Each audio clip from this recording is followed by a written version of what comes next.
할렐루야. 오늘도 함께 광야 이야기 출애굽기 말씀 묵상하는 모든 분들을 주님의 이름으로 축복하고 환영합니다. 먼저 오늘의 본문을 읽겠습니다. 오늘 말씀은 출애굽기 5장 22절부터 6장 13절까지입니다. 모세가 여호와께 돌아와서 아뢰되 주여 어찌하여 이 백성이 학대를 당하게 하셨나이까? 어찌하여 나를 보내셨나이까? 내가 바로에게 들어가서 주의 이름으로 말한 후로부터 그가 이 백성을 더 학대하며 주께서도 주의 백성을 구원하지 아니하시나이다. 여호와께서 모세에게 이르시되 이제 내가 바로에게 하는 일을 네가 보리라. 강한 손으로 말미암아 바로가 그들을 보내리라.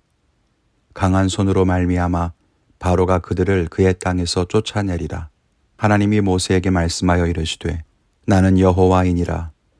내가 아브라함과 이삭과 야곱에게 전능의 하나님으로 나타났으나 나의 이름을 여호와로는 그들에게 알리지 아니하였고 가나안 땅 곧 그들이 거류하는 땅을 그들에게 주기로 그들과 언약하였더니 이제 애굽 사람이 종으로 삼은 이스라엘 자손의 신음소리를 내가 듣고 나의 언약을 기억하노라. 그러므로 이스라엘 자손에게 말하기를 나는 여호와라.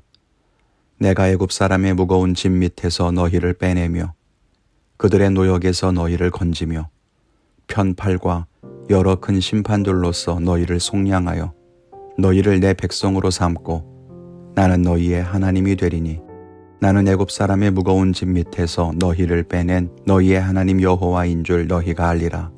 내가 아브라함과 이삭과 야곱에게 주기로 맹세한 땅으로 너희를 인도하고 그 땅을 너희에게 주어 기업을 삼게 하리라. 나는 여호와라 하셨다 하라. 모세가 이와 같이 이스라엘 자손에게 전하나 그들이 마음의 상함과 가혹한 노역으로 말미암아 모세의 말을 듣지 아니하였더라. 여호와께서 모세에게 말씀하여 이르시되 들어가서 애굽 왕 바로에게 말하여 이스라엘 자손을 그 땅에서 내보내게 하라. 모세가 여호와 앞에 아뢰어 이르되 이스라엘 자손도 내 말을 듣지 아니하였거든 바로가 어찌 들으리이까? 나는 입이 둔한 자니이다. 여호와께서 모세와 아론에게 말씀하사 그들로 이스라엘 자손과 애굽 왕 바로에게 명령을 전하고 이스라엘 자손을 애굽 땅에서 인도하여 내게 하시니라. 아멘. 어제 말씀에서 바로가 이스라엘의 노동의 강도를 증가시켜서 백성들이 원망하는 모습이 나옵니다. 그리고 모세는 그 일로 하나님께 나아가 하나님께 원망을 쏟아놓습니다. 왜 구원하신다고 하고서는 도와주지 않느냐고, 왜 자기를 이런 힘겨운 일에 보내셨냐며 따집니다. 그러나 하나님께서는 분명한 계획과 섭리 속에서 이 일도 허락하셨습니다. 다시 한번 하나님은 이스라엘 백성들을 구원하실 것이고 그들을 약속의 땅으로 인도하실 것이며 하나님의 백성으로 삼을 것을 말씀하십니다. 오늘 말씀을 통해서 함께 몇 가지 생각해보며 은혜를 나누겠습니다. 첫째는 하나님은 그 전능하심을 나타내시는 분이라는 겁니다. 하나님은 바로의 마음을 완악하게 하셨습니다. 그리고 그로 말미암아 바로와 애굽 땅에 큰 재앙을 내리실 계획을 가지고 계셨습니다. 이 일을 통해서 하나님이 얼마나 전능하신 분인가를 애굽과 만천하에 알리기를 원하셨기 때문입니다. 만일 바로가 쉽게 이스라엘 백성들을 보냈더라면 하나님의 전능하심과 위대하심을 알릴 수 있는 방법이 없었습니다. 때문에 하나님께서는 이스라엘 백성들을 고난 가운데 두시는 길을 택함으로써 이후에 큰 이적과 큰 권능으로 그들을 구원하시는 것을 통해 하나님의 능력을 나타내고자 하셨습니다. 하나님은 때로 우리를 고난 가운데 내버려 두시는 것처럼 느껴질 때가 있지만 그것이 우리를 방치하시는 것이 아니라 혹은 방관하시는 것이 아니라 더 큰 능력과 권능을 행하기 위해 때를 기다리는 것임을 알아야 합니다. 하나님은 그분의 능력을 나타내십니다. 그러므로 우리는 고난 속에서 인내하며 기다릴 수 있는 믿음이 필요합니다. 하나님은 이스라엘 백성들의 고통을 모르시지 않았습니다. 그 신음소리를 듣고 계셨습니다. 하나님께서는 큰 일을 이루시고자 했지만 이스라엘이 죽도록 결코 내버려 두지는 않으실 것입니다. 그분의 인도하심과 분명한 섭리를 믿고 우리의 삶 속에서도 기다리는 믿음을 가질 수 있기를 바랍니다. 둘째는 하나님은 그의 구원을 알게 하시는 분이라는 겁니다.